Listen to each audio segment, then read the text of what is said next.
Hey there, people! That's right, we're going to be learning how to belt today. What's going on, guys? This is Dave Trevor. Welcome. This is Singing Tips 25. This is, what is belting? You hear this term a lot with singing and singers in general, so we're going to get right into the nitty-gritty of it. So what is belting? There's two different definitions, and the first one is this. The first one is this web definition, and the web definition is basically what you're doing is you're mixing your chest voice and your higher register, your lower register of your head voice, and because of it, with lots of use from the diaphragm, being able to support and breathe correctly from the diaphragm, you're able to push out a lot of power. So there you go. This is kind of a specific lesson. I don't wanted to do it though because I've been having people ask about, can I get a belting lesson? And I think I've got about 3 or 4 different requests on this particular lesson, so we're just going to go ahead and do this right now, okay? So that's the web definition. The second part is a dictionary definition, and it's so funny because you can't really find the word belting, but you can find the idea of belt, and then you look at the definitions of belt, and one of them says to sing or produce sound very loudly, either with an instrument or with the voice. So there you go. That's what belting is. So, okay, how is it done? Well, it's done like this. You're going to notice that it has a very definitive, like a very specific type of sound. And what I mean by that is that it has a totally specific sound, but because of that, it makes it so it's this thing where several styles really use it and really utilize it, and I'm going to go into that here further in a second. But what you want to do is you want to support from the diaphragm, and if you guys don't know about the diaphragm, go ahead and look here in the boxy box, and you're going to see a lesson titled Singing Tips. I forgot which one it is. I think it's 23. Just check my notes real quick. Nope. Singing Tips 21, actually. Excuse me, Singing Tips 21, and it's called the diaphragm. So you can learn all about how to breathe from the diaphragm. Sound fair? Okay, cool. Here we go. So what it sounds like. Okay, so remember, you want to, just like I talked about in that lesson, you want to breathe from the diaphragm. So what you're going to do is you're going to breathe from the diaphragm. And when you breathe from the diaphragm, your shoulders should not move, okay? So I will show you what it sounds like without belting, and I will show you what it sounds like with belting. The example of the song I will use is from the musical Chess. So I remember talking about the whole thing about style. One of the styles that really tends to incorporate belting a lot is musical theater. So this is from Chess, and it's called, I forgot the name of the song, but here's how it goes. If you guys can remember the name of the song, please tell me. Shoot me the answer in the comment section below. I might remember it as, Pity the Child. I remembered it. Hey, look at that. Right off the cusp, I remembered the song that I'm going to sing for you. Okay, so, but it goes like this. So without belting, it would sound like this. Here's one of the higher parts. So the higher part sounds like this. Without belting, mind you. I took the road of least resistance. I had my games to play. I was along in hunger, eager to get my way. Pity the child. Okay, so you hear how it's very high and it's up there. But here's what it sounds like with belting, and it probably is going to clip the microphone, and so if you're wearing headphones or you're listening to this on a pair of speakers, get ready because I'm going to blast the sound out there because this is what belting is. Here we go. So with belting, it's like this. I took the road of least resistance. I had my game to play. I was along and still the hunger, eager to get my way. Pity the child with no such weapons. Do you hear that sound? That sound is huge. It's massive, but it's not for all styles. As you guys can tell, for some that's probably like, whoa, that is way too much. And for some you're like, wow, that's exactly the way I want to sing. So like I said, this lesson is for some. This lesson may not be for others. I'm just being honest, but it is something that has to do with singing tips, and it's not very well defined out there on the web, so I'm doing my best to define it, at least not in video form. I found some of these answers from web like articles and also on answers.com and some blogs, but I did not see it very well put together in, this is just my opinion, I did not see it very well put together when it comes to doing it in a video fashion. Okay, guys? Cool. So what you can do with it basically is blast a ton of power out there. You just put the power out there like it's like not even a big deal. And as you can tell, I'm fine. I'm not going to hurt myself. And yeah, so that's what it is. And you can learn to belt with any sort of style, but the ones you're going to see it be primarily used with, the first really, really big one is musical theater. You're going to notice that what happened when, I think musical theater, as far as like history of musical theater is concerned, late 80s, you started to see this like surge from like this classical legit sound, like la la la la la la la la la, like, you know, Oklahoma where the wind comes sweeping down the plain, to like a more rock type pop style. And that's where this idea of belting came into view.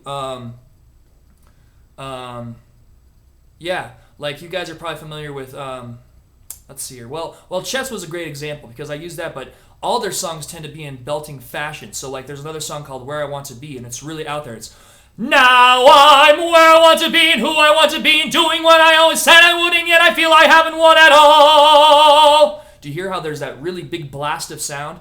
But again, with musical theater, what you're trying to do is convey your sound to the entire room, the entire house. And you want to get it so that your sound pinpoints all the way to the very, very back row. And you do that, again, with belting. So I'll do it one more time so you guys get an example. I'll use that same song again. So here we go. It's going to sound like this. And I'm where I want to be and who I want to be and doing what I always said I wouldn't, yet I feel I haven't won at all.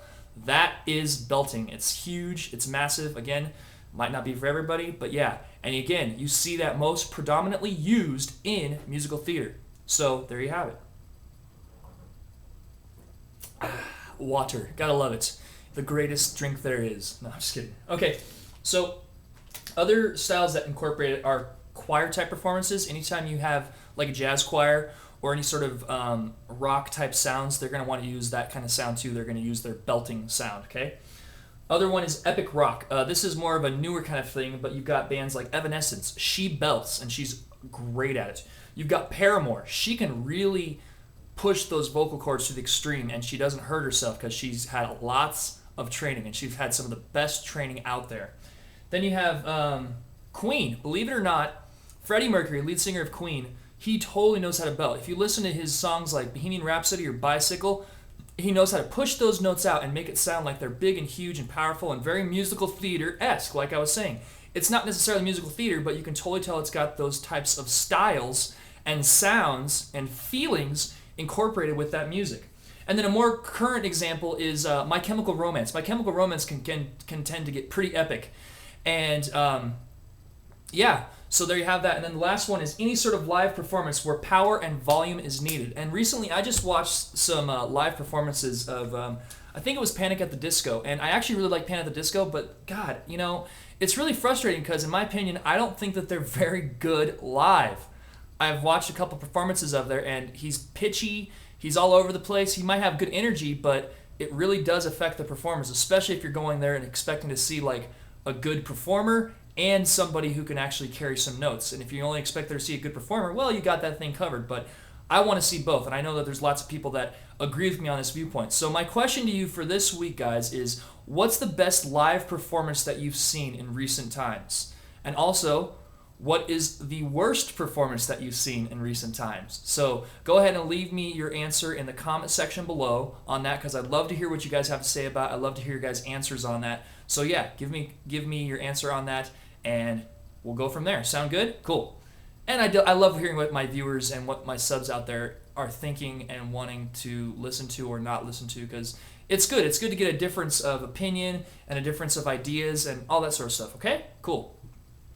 Now, using your diaphragm. When you don't use the diaphragm correctly, you cannot belt. Let me stress that point again. When you don't use the diaphragm correctly, and by correctly I mean you're not using the shoulders, you're using the diaphragm, you're putting that air in there, and then you're being able to push it out, and notice that the only thing the vocal cords do is move the sound, but everything else is coming from the diaphragm. That's what I mean. If you're doing it incorrectly, you will not be able to belt. There's just no way around it. So that's something that you guys should totally keep in mind, okay? Very good.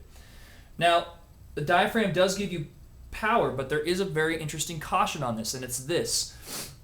if the notes are too high, like you feel uncomfortable, like you can't sing them and you can't blast them out there, then don't.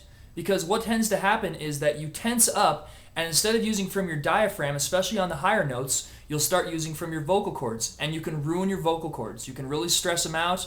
This is where the whole idea of vocal nodes comes in. This is where the whole idea, like, okay, Chester Bennington, he's the lead singer of Linkin Park. He had vocal notes. The reason he had vocal notes is because he was trying to belt notes that were way too high in his register. So that's something to keep in mind. That's a perfect example. If you don't believe what I'm saying, you can look it up. It's all over the internet. Just Google it. But yeah, that is a perfect example of why belting can go horribly wrong if you don't do it correctly, okay? Okay, cool. And if you really want to make sure that you're doing this correctly, get a private vocal coach, guys, because a private vocal coach can have that sort of one-on-one with you that other people can't necessarily have. So get a private vocal coach, and because every voice is different, every voice is unique, every voice is tailored and specific and that sort of thing. So along with that, I've been having people actually ask if I could give them private vocal lessons, and guys, that's so awesome. I really appreciate it. Genuinely, from the bottom of my heart, I appreciate it. I love it. I do love teaching. I love performing more, but I definitely love teaching because I get to learn for myself things about my own voice and things about other people's voices. So with that being said, I'm getting together a Skype account and a couple other materials, and when I'm ready to give private voice lessons, if you guys are interested, do let me know, and I again will let you know when I have everything ready to start that up, okay? Cool.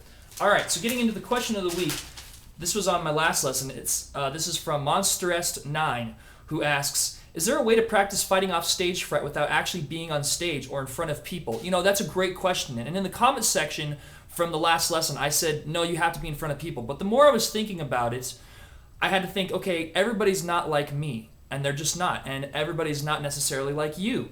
But people do want to be able to perform, whether, like I said, it's a small thing like asking a girl on a date, or whether it's a big thing like performing in front of thousands of people. But here's a good technique that you guys can use. Go into the bathroom or a place that has a mirror and just practice singing to yourself, looking at yourself. Really looking at yourself, really observing yourself, observing your body language, observing the things around you, and practice the song or practice the speech that you're going to do. And what you're going to find is that it becomes much easier for you the more you do it, just like anything else. And the more and more that you do that, the easier it's going to get. So once you feel comfortable with doing that, a second suggestion to do that is to sit down or stand up, and mock up your performance. What I mean is, like, pretend that you got your performance. Like, stand in wherever you're standing and say, okay, that's my audience, and you can have some real fun with this if you want. If you're doing it by the mirror, you could set up little pieces of paper and say, okay, that's pretty girl A, and this is the sound guy, and this is the back of the theater, and all that sort of stuff. And what you can learn to do is, again, get yourself out of here. My frame's a little tight, but so get yourself out of your head. We'll just use that instead. And instead, get yourself out there. Get yourself so that you're focused on the things out there in the environment, so that you're no longer focused on your voice or what's going to happen next and blah, blah, blah. And that, my friends and friend who asked the question, should help with that whole idea of, I want to be powerful and I want to be able to conquer my stage fright, but I can't do it with people. Because you know what? Doing it in front of the people might be too high of a step. But you start low. You do those things that I talked about, and then you can do it in front of people. Do it from a 1, do it in front of 5, do it in front of 10.